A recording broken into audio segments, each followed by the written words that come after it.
Welcome to the Kumar Dev education. मैं अपने channel में आपका स्वागत करता हूँ। ये इसका पार्ट 10 सूर्य ताप और तापमान। पिछले पार्ट में अध्ययन किया है कि पृथ्वी के चारों ओर फैला वायु का आवरण वायुमंडल कहलाता है।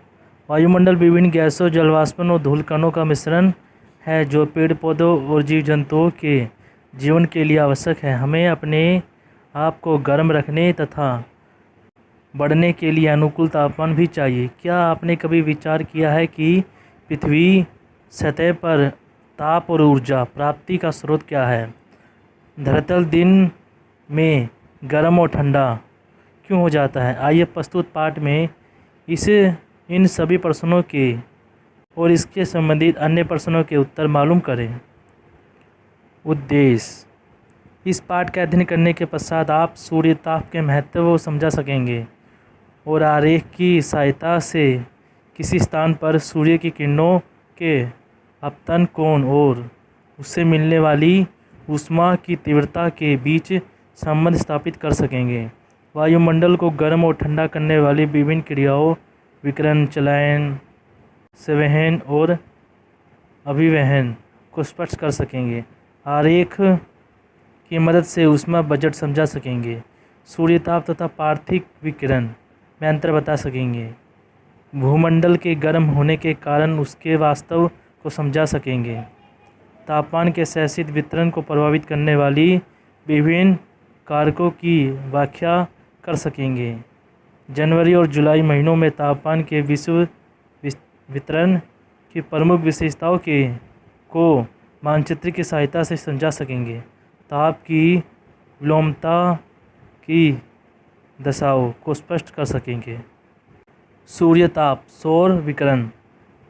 पृथ्वी पर ऊर्जा का संपूर्ण स्रोत सूर्य है। ये ऊर्जा अंतरिक्ष में चारों ओर लघु किरणों रूप में विकसित होती रहती है। इसे विकिरित ऊर्जा को सौर विकिरण कहा जाता है। कुल सौर विकिरण का मात्र 2/3 1 करोड़ का 0.000002 ही धरातल पर पहुंचता है। दूसरे शब्दों में, अगर हम सौर विकिरण की कुछ मात्रा को 1 अरब इकाई मान ले तो धरातल पर केवल 2 इकाई की ऊर्जा प्राप्त होती है। सौर विकिरण का यह अल्प भाग ही पृथ्वी के लिए बहुत महत्वपूर्ण है, क्योंकि पृथ्वी पर होने वाली सारी भौतिक और जैविक घटनाओं के लिए ऊर्जा का एकमात्र स्रोत यही है। लघु किरणों के रूप में पृथ्वी की ओर आने वाली सौर किरण को सूर्य ताप कहते हैं। पृथ्वी की सतह पर पहुंचने वाली सूर्य ताप की मात्रा सूर्य से विकिरित ताप की मात्रा से बहुत ही कम होती है, क्योंकि पृथ्वी सूर्य से छोटा होता है और यह सूर्य से बहुत दूर है। इसके अतिरिक्त सूर्यमंडल में उपस्थित जलवाष्पन, धूलकण, ओजोन तथा अन्य गैस सूर्यताप की कुछ मात्रा को सोख लेती है। पृथ्वी की सतह पर ऊर्जा का प्रमुख स्रोत सूर्य है। पृथ्वी की ओर से आने वाले सौर विकिरण को सूर्यताप कहते हैं। सूर्यताप को प्रभावित करने वाले कारक। सूर्यताप की मात्रा पृथ्वी की सतह पर जब जगह समान नहीं है, इसकी मात्रा स्थान स्थान पर समय समय पर भिन्न भिन्न होती। ऊर्जा उष्णकटिबंधित में मिलने वाला वास्तविक सूर्यताप सर्वाधिक होता है और ध्रुवों की ओर से धीरे धीरे कम होता जाता है। ग्राम ऋतु में सूर्यताप अधिक होता है और शीत ऋतु में कम। धरातल पर प्राप्त सूर्यताप की मात्रा को निम्नलिखित कारक प्रभावित करते हैं। सूर्य की किरणों का अपतन कोण, दिन की अवधि, वायुमंडल की पारदर्शिता। सूर्य की किरणों का अपतन कोण। पृथ्वी के गोलाकार होने के कारण सूर्य की किरणें इसके धरातल के साथ विभिन्न स्थानों पर अलग अलग कोणों बनाती है। पृथ्वी के किसी बिंदु पर सूर्य की किरण और पृथ्वी की वृत्त की स्पर्श रेखा के स्थान बनाने वाले कोण हैं। कोण को अपतन कोण कहते हैं। अपतन कोण सूर्यताप को 2 प्रकार से प्रभावित करता है। पहला, जब सूर्य की स्थिति ठीक सिर के ऊपर होती है, उस समय सूर्य की किरणें लंबवत पड़ती है। अपतन कोण बड़ा होने के कारण सूर्य की किरणें छोटे के से क्षेत्र पर संधित हो जाती है, जिससे वहाँ अधिक ऊषा सूर्यताप प्राप्त होती है।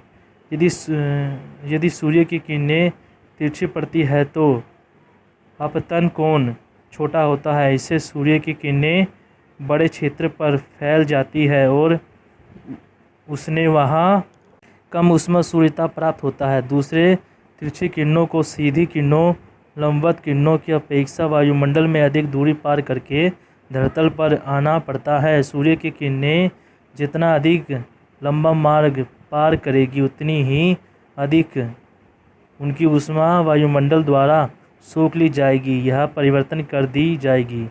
इस कारण एक स्थान पर तिरछी किरणों से लंबवत किरणों की अपेक्षा कम सूर्यताप प्राप्त होता है।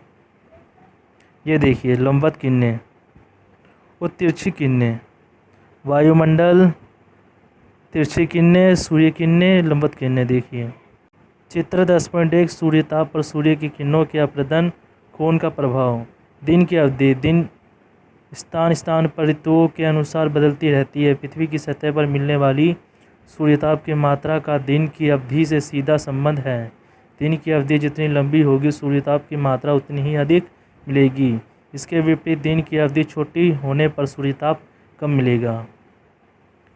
वायुमंडल की पारदर्शनकता भी धरातल को मिलने वाली सूर्यताप की मात्रा को प्रभावित करती है।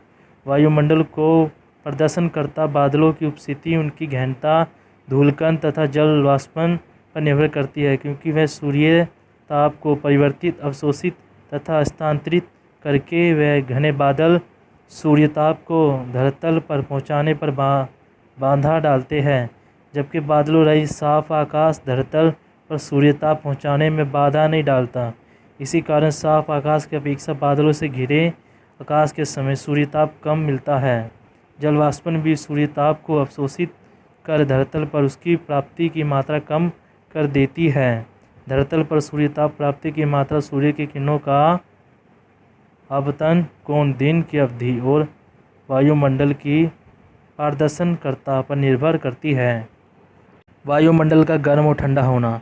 वायुमंडल की ऊर्जा तथा गर्मी एकमात्र स्रोत सूर्य है, परंतु यह अप्रत्यक्ष रूप से प्रभावित नहीं करता। उदाहरण, जब हम किसी पर्वत पर चढ़ते हैं या वायुमंडल में सूर्य की ओर ऊपर जाते हैं तो ऊंचाई बढ़ने के साथ साथ तापमान बढ़ने के बजाय घटता है। इसका कारण यह है वायुमंडल के गर्म होने की प्रक्रिया का जटिल होना। वायुमंडल को सीधे गर्म करने वाली 4 प्रक्रिया है। इसके नाम हैं विकिरण, चलन, संवहन और अभिवहन।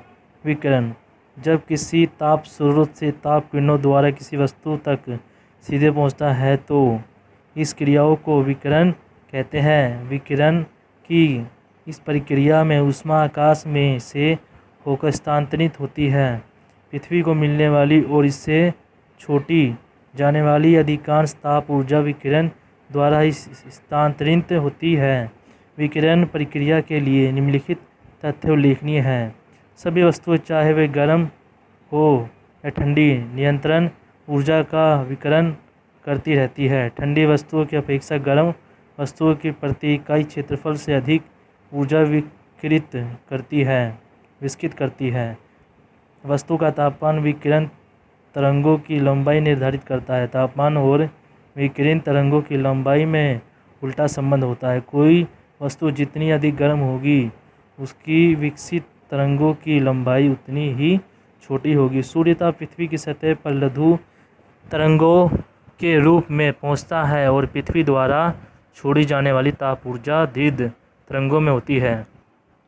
आपको ये जानकर आश्चर्य होगा कि वायुमंडल लघु तरंगों के लिए पैगामेय है और दीर्घ तरंगों के लिए अपारगेय। यही कारण है कि वायुमंडल सूर्यताप की अपेक्षा पृथ्वी द्वारा छोड़ी गई ऊष्मा या पार्थिव विकिरण से अधिक गर्म होता है। चलन, जब आसमान तापमान की 2 वस्तुएं एक दूसरे के संपर्क में आती है तो ताप ऊर्जा अधिक गर्म वस्तु से कम गर्म वस्तु की ओर आगमन करती है और इसे प्रक्रिया को चलन कहते हैं। चलन प्रक्रिया द्वारा ताप ऊर्जा का प्रवाह तब तक होता रहता है जब तक दोनों वस्तुओं के तापमान एक समान नहीं हो जाते अथवा उनके बीच संपर्क टूट नहीं जाता। वायुमंडल में चलन प्रक्रिया उस क्षेत्र में काम करती है जहां वायुमंडल पृथ्वी की सतह के संपर्क में आता है। अगर चलन की प्रक्रिया वायुमंडल को गर्म करने में बहुत कम भूमिका निभाती है क्योंकि चलन का प्रभाव धरातल के तख्त निकटस्थ वायु पर ही पड़ता है। सहन वायु की सामान्य ऊर्ध्वाधर गति के कारण ऊष्मा का संचारण संवहन कहलाता है। वायुमंडल की निचली परत पृथ्वी द्वारा विकिरणित अथवा चलन और गर्म हो जाती है। वायु गर्म होकर फैलती है, इसका घनत्व कम हो जाता है और वह ऊपर उठती है। गर्म वायु के लगातार ऊपर उठने के कारण वायुमंडल की निचली परतों में खाली जगह हो जाती है। इस खाली जगह को भरने के लिए ऊपर से ठंडी वायु नीचे उतरती है और इस प्रकार संवहनीय धाराएं बन जाती है।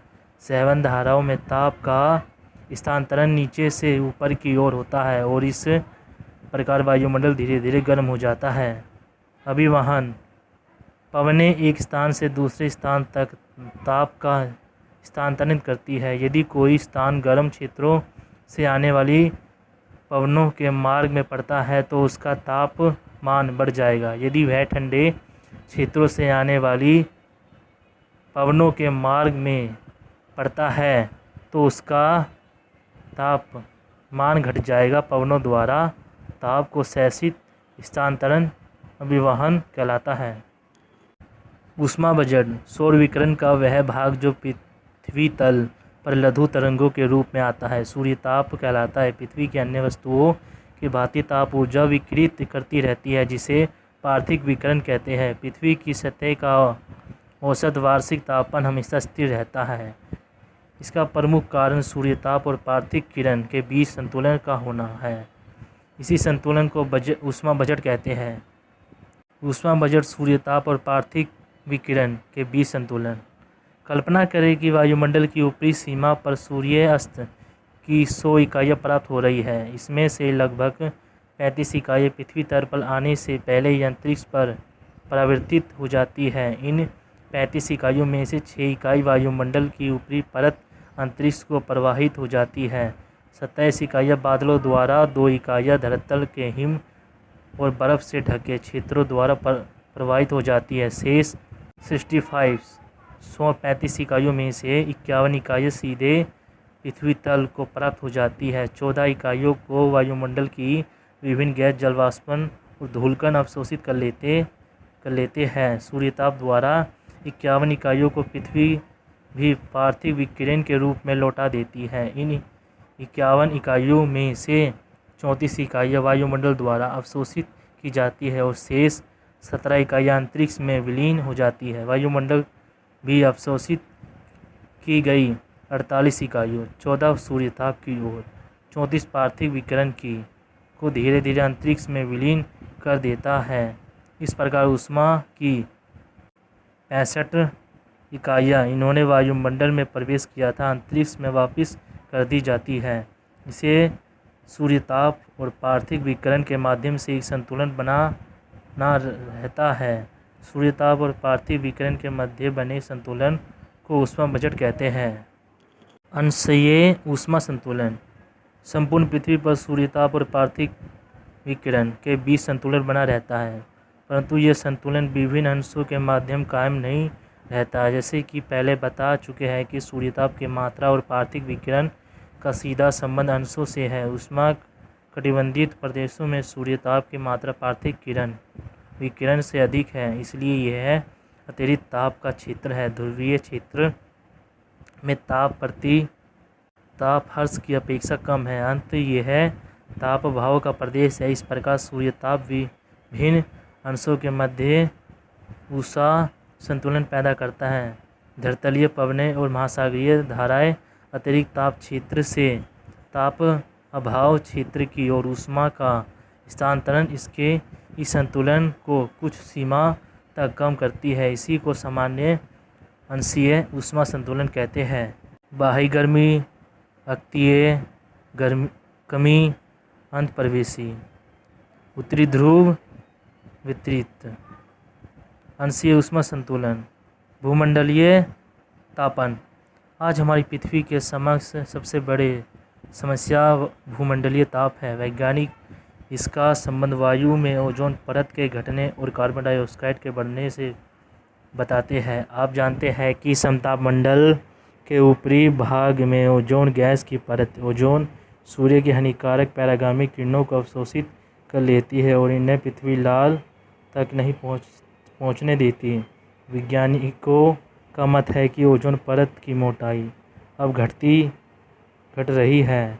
इस कारण वायुमंडल की गैसों का संतुलन बिगड़ रहा है और सूर्य की परागामी किरणें धरातल पर पहुंच रही है। ये धरातल के तापमान को बढ़ने और पेड़ पौधे तथा जीव जंतुओं को कई तरह से प्रभावित करने के लिए उत्तरदायी है। गत 50 वर्षों में कोयला और पेट्रोलियम के उत्पादनों को बड़ी मात्रा में जलाने के परिणाम स्वरूप वायुमंडल में कार्बन डाइऑक्साइड का अनुपात धीरे धीरे बढ़ रहा है। ऐसा अनुमान है कि पिछले 100 वर्षों के अंतराल में कार्बन डाइऑक्साइड की मात्रा 25% वृद्धि हुई है। कार्बन डाइऑक्साइड सूर्य ताप को तो गुजर जाने देती है, परंतु पार्थिव विकिरण को अवशोषित कर लेती है। वायुमंडल में कार्बन डाइऑक्साइड की मात्रा बढ़ने के परिणाम स्वरूप भूमंडल का तापमान बढ़ रहा है। ऐसा अनुमान है कि गत 100 वर्षों में कार्बन डाइऑक्साइड की मात्रा बढ़ने के कारण वायुमंडल का तापमान लगभग 5.5 सेल्सियस बढ़ जाएगा। बड़े पैमाने पर वनों के नाश, कूड़े करकट का जलना, कारखानों में दोहन क्रियाओं और ज्वालामुखी के उद्गारों के कारण भी वायुमंडल में कार्बन डाइऑक्साइड की मात्रा बढ़ी। यदि परत का ह्रास और कार्बन डाइऑक्साइड की मात्रा में वृद्धि हुई इसी प्रकार होती रही तो ऐसा समय आ सकता है जब वायुमंडल का तापमान इस सीमा तक बढ़ जाएगा कि इसे ध्रुवीय हिम चादर पिघल सकता है और समुद्र तल के ऊर्जा होने से तटीय भाग और द्वीप पानी में डूब सकते हैं। ओजोन परत के ह्रास और कार्बन डाइऑक्साइड में वृद्धि के कारण सारी पृथ्वी के तापमान के बढ़ने को भूमंडलीय तापन कहते हैं। अंशीय ऊष्मा संतुलन सूर्य ताप द्वारा अंशों के मध्य पैदा किए ऊष्मा संतुलन को कम करने के लिए पवनों और महासागरीय धाराओं द्वारा निम्न अक्षों से उच्च अक्षों की ओर ऊष्मा का स्थानांतरण। वायुमंडलीय तापन ओजोन परत के ह्रास और कार्बन डाइऑक्साइड की वृद्धि के कारण सारी पृथ्वी के वायुमंडल के तापमान का बढ़ना। तापमान एवं उसका वितरण। ऊष्मा वह ऊर्जा है जो किसी वस्तु को गर्म करती है, जबकि तापमान किसी वस्तु में ऊर्जा की तीव्रता की माप है। ऊर्जा और तापमान दो अलग पहलू हैं, परंतु हम दोनों के बीच बहुत निकट का संबंध है। जब किसी वस्तु में ऊष्मा की वृद्धि या कमी होती है तो उस वस्तु का तापमान भी बढ़ या घट जाता है। इसके अतिरिक्त तापमान का अंतर ऊष्मा के प्रवाह की दिशा निर्धारित करता है। इस बात की जानकारी तापमान के वितरण का अध्ययन करके की जा सकती है। तापमान या क्षैतिज एवं ऊर्ध्वाधर वितरण दोनों ही बदलते रहते हैं। अंत तापमान के वितरण का अध्ययन नीचे दिए दो रूपों में किया जा सकता है। तापमान का क्षैतिज वितरण, तापमान का ऊर्ध्वाधर वितरण। तापमान का क्षैतिज वितरण पृथ्वी की सतह पर अंश है देशतर रेखाओं के आर पार तापमान के वितरण को तापमान का क्षैतिज वितरण कहते हैं। इस वितरण को मानचित्र में समताप रेखाओं द्वारा दर्शाया जाता है। समताप रेखाओं मानचित्र पर खींची गई वह काल्पनिक रेखा है जो मध्य समुद्र तल पर घेरे गए समान तापमान वाली स्थानों को मिलती है। यदि आप तापमान के वितरण को दर्शाने वाली समताप रेखाओं के मानचित्र का अध्ययन करें तो आप ज्ञात होगा कि पृथ्वी की सतह पर तापमान का वितरण समान नहीं है। तापमान के आसमान वितरण के लिए उत्तरदायी कारक है। अंश स्थल और जल की समता, उच्चवक्ष एवं ऊंचाई, महासागरीय धाराएं, पवनें, वनस्पति आवरण, मिट्टी की प्राकृतिक, भूमि का ढलान एवं अभिमुखता, अंशाज, अंश।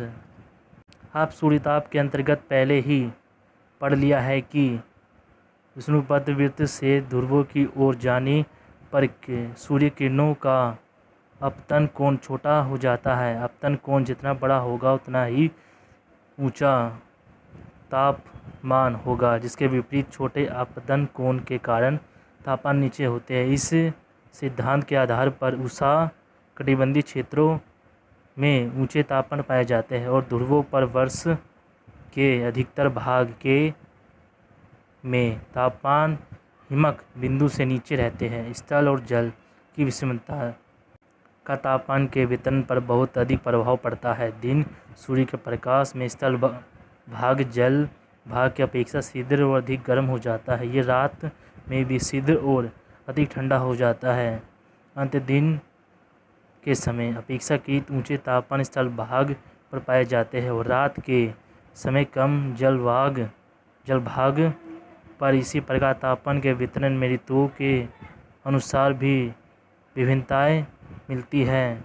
ग्रीष्म ऋतु में महासागरों की अपेक्षा महाद्वीपों पर ऊंचे तापमान मिलते हैं। शीत ऋतु में महाद्वीपों की अपेक्षा महासागरों पर ऊंचे तापमान पाए जाते हैं। हाँ, स्थल और थल के बीच तापमान की बहुत बड़ी विषमता होने के बावजूद भी अलग अलग प्रकार के भूभागों में भी गर्म होने की दर अलग अलग है। हिम से ढक ध्रुव भाग बहुत धीरे धीरे गर्म होता है क्योंकि सौर ऊर्जा का अधिकतर भाग परिवर्तित कर देता है। वनस्पति से ढका भूभाग भी ज़्यादा गर्म नहीं हो पाता क्योंकि सूर्यताप की अधिक मात्रा पौधों में से जल को वाष्पित करने में खर्च हो जाती है। उच्चवृक्ष एवं ऊंचाई, पर्वत, पठार और मैदान जैसे उच्चवृत्त लक्षण तापमान के वितरण को नियंत्रित करते हैं। पठार के प्रवाह में परिवर्तन अवरोध का कार्य करते हैं। हिमालय पर्वतमाला शीत ऋतु में मध्य एशिया से आने वाली ठंडी पवनों को रोककर भारत के तापमान को नीचे गिरने से रोकती है। इसी कारण शीत ऋतु में कलकत्ता भारत उतना ठंडा नहीं होता जितना अवगज्जो कैंटन चीन दोनों नगर में ही अंशवित स्थिर है। हम समुद्र तल से जैसे जैसे ऊपर जाते हैं तापमान में धीरे धीरे गिरावट आ जाती है। अनुभव करते हैं तापमान औसतन प्रति 175 मीटर की ऊंचाई पर 1 सेल्सियस की दर से गिना जाता है। इसे सामान्य हस्त दर कहते हैं। कम ऊंचाई वाले वायु तीव्र धरातल के निकट होने और घनी होने के कारण अधिक ऊंचाई की वायु से ज़्यादा गर्म होती है। यही कारण है कि ग्रीष्म ऋतु में मैदानों की अपेक्षा पर्वतीय भाग ठंडे होते हैं। यहाँ ये भी याद रखना चाहिए कि किसी स्थान पर ऊंचाई के साथ तापमान कम होने की दर दिन के विभिन्न समयों ऋतु और स्थान की स्थिति के अनुसार बदलती रहती है। चित्र 10.4 ऊंचाई का तापमान पर प्रभाव। क्योटो और मोहाविकिल विषुवत वृत्त पर एक दूसरे के निकट स्थिर इक्वेडोर द अमेरिका के 2 नगर हैं। इन दोनों नगरों की समुद्र तट से ऊंचाई 2800 मीटर तथा 12 मीटर ऊंचाई में भिन्नता के कारण क्योटो का औसत वार्षिक तापमान 13.3 डिग्री सेल्सियस है, जबकि गुवाहाविकिल का औसत वार्षिक तापमान 25.5 डिग्री सेल्सियस है। महासागर धाराएं गर्म और ठंडी 2 प्रकार की होती है। गर्म धाराएं जिस तख्तों के साथ बहती है उन्हें अपेक्षाकृत गर्म कर देती है और ठंडी धारा निकटवर्ती तख्तों को ठंडा बना देती है। उत्तरी अंटार्कटिक ड्रिफ्ट गर्म धारा के कारण उत्तरी पश्चिमी यूरोप का तख्त सर्दियों में जमने नहीं पाता, जबकि कनाडा का न्यूबैक तख्त ब्रोडोल ठंडी धारा के कारण सर्दियों में जम जाता है। वह उत्तरी पश्चिमी यूरोप के तख्त की अपेक्षा निम्नांशों में स्थिर है। चित्र 10.5 गर्म और ठंडी महासागर धाराओं का प्रभाव। पवनें एक स्थान से दूसरे स्थान पर ऊष्मा का हस्तांतरण करती है। इसके बारे में आप अभिवाहन के अंतर्गत भी पढ़ चुके हैं। वनस्पति आवरण। वनस्पति सूर्य से प्राप्त ऊष्मा को सोख लेती है और पार्थिव विकिरण को रोकती है। इसके विपरीत वनस्पति विहीन मृदा सूर्य से प्राप्त ऊष्मा को शीघ्र सोख लेती है और शीघ्र ही विकिरित कर देती है। इसलिए घने वनों में तापमान में विभिन्नता मरुस्थलीय प्रदेशों की अपेक्षा कम पाई जाती है। उदाहरण,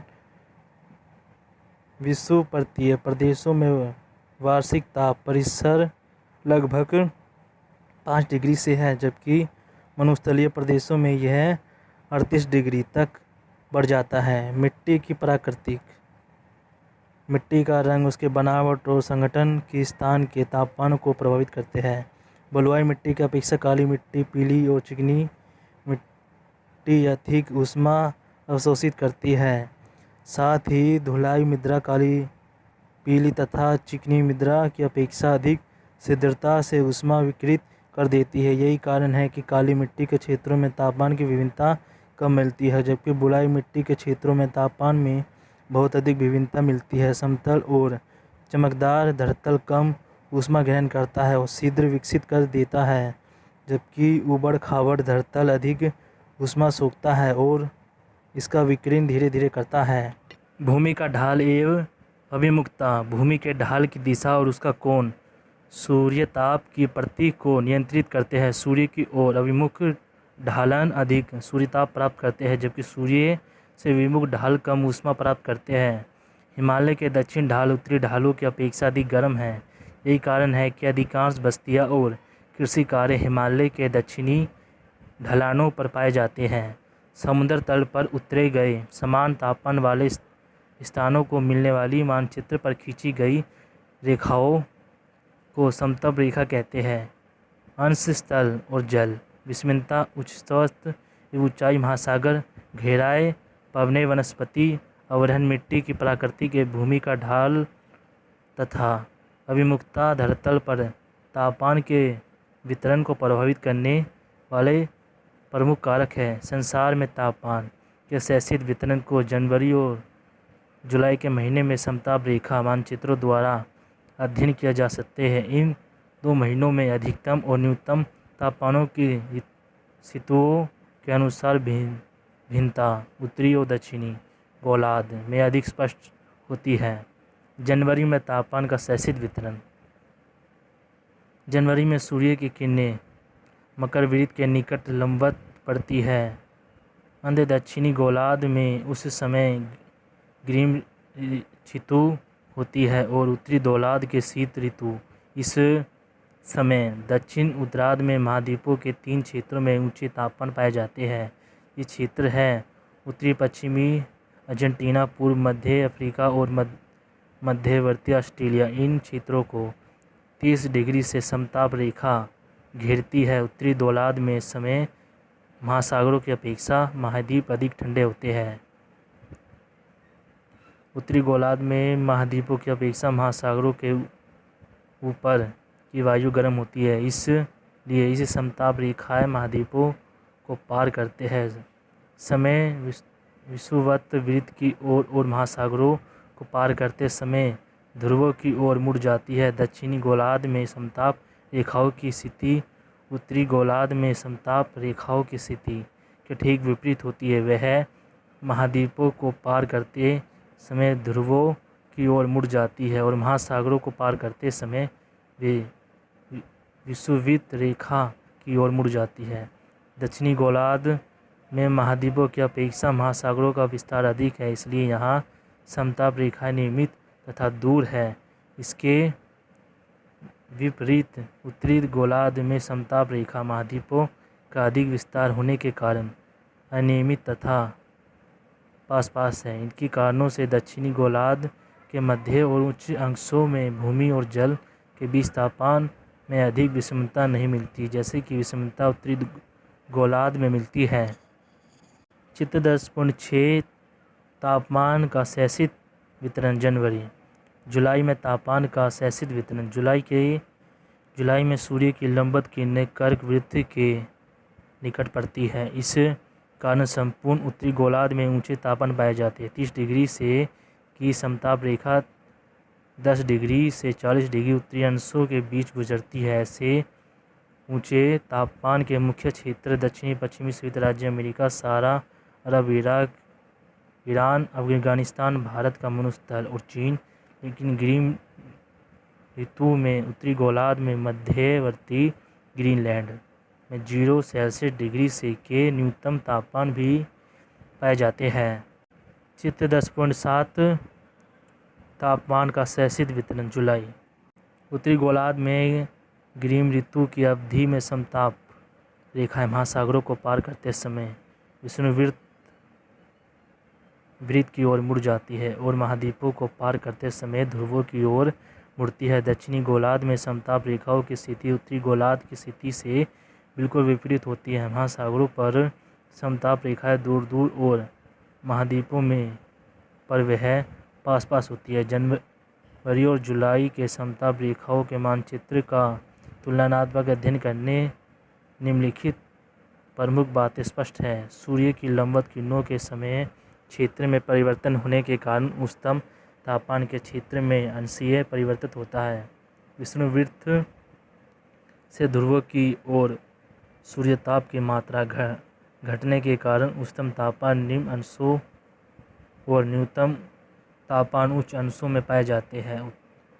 उत्तरी गोलार्ध में समताप रेखाएं स्थलभाग छोड़ती है। शीत ऋतु में तेजी से ध्रुवों की ओर मुड़ जाती है और ग्रीष्म ऋतु में विषुववृत्त की ओर। समताप रेखाओं के इस प्रकार मुड़ने का कारण मुख्य स्थल और जल के गर्म या ठंडा होने में अंतर है। महाद्वीपीय सागरों की अपेक्षा ग्रीष्म ऋतु में अधिक गर्म और शीत ऋतु में अधिक ठंडे होते हैं। सबसे गर्म महीने और सबसे ठंडे महीने के औसत तापमानों का अंतर वार्षिक ताप परिसर कहलाता है। उत्तरी गोलार्ध के मध्य और उच्च अंशों में महाद्वीपों के आंतरिक भागों में वार्षिक ताप परिसर बहुत अधिक है। उदाहरण साइबेरिया के वयस्क स्थान का वार्षिक ताप परिसर 68 डिग्री से है, जो संसार में सर्वाधिक है। शीत ऋतु में इन स्थान का न्यूनतम तापमान 50 डिग्री से है, इसलिए इसे पृथ्वी का शीत ध्रुव कहते हैं। वर्ष के सबसे गर्म और सबसे ठंडे महीनों के औसत तापमानों का अंतर वार्षिक ताप परिसर कहलाता है। तापमान का ऊर्ध्वाधर वितरण ऊंचाई के आधार पर तापमान के वितरण और तापमान का ऊर्ध्वाधर वितरण कहते हैं। इसका सबसे महत्वपूर्ण लक्षण ये है कि ऊंचाई बढ़ने के साथ साथ तापमान घटता जाता है। आप जानते हैं कि वायुमंडल मुख्यतः पार्थिव विकिरण से गर्म होता है।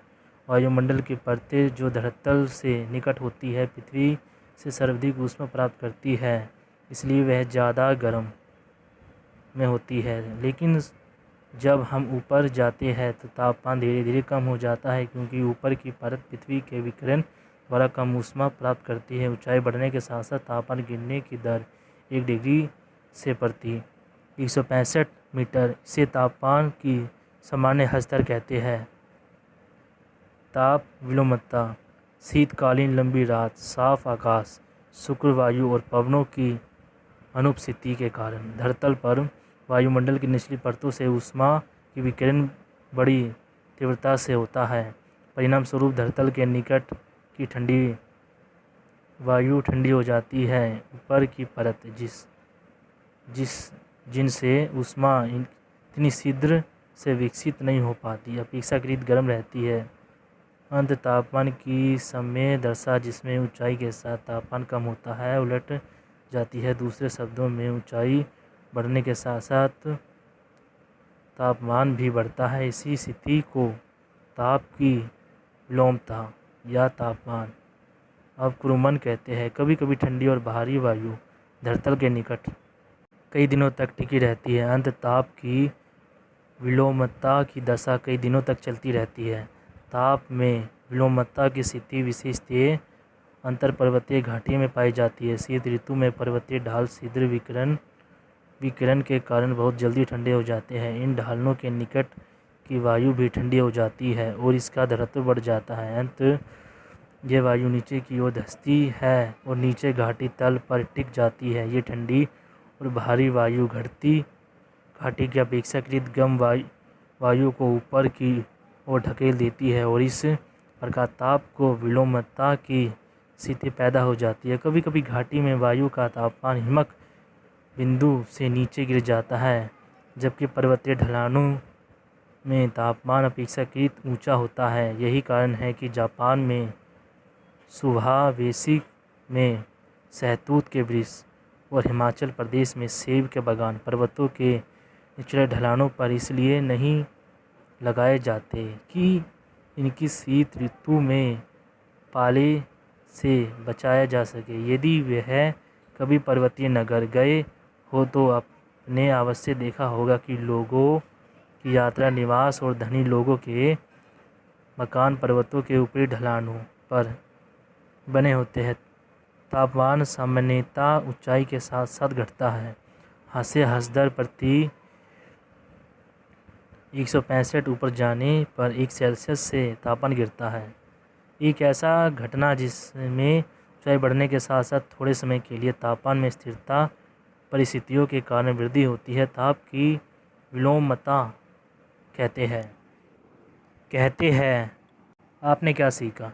पृथ्वी पर ऊर्जा का प्राथमिक स्रोत सूर्य है। सूर्य से ऊर्जा लघु तरंगों द्वारा धरातल पर पहुंचती है, उसे सूर्यताप कहते हैं।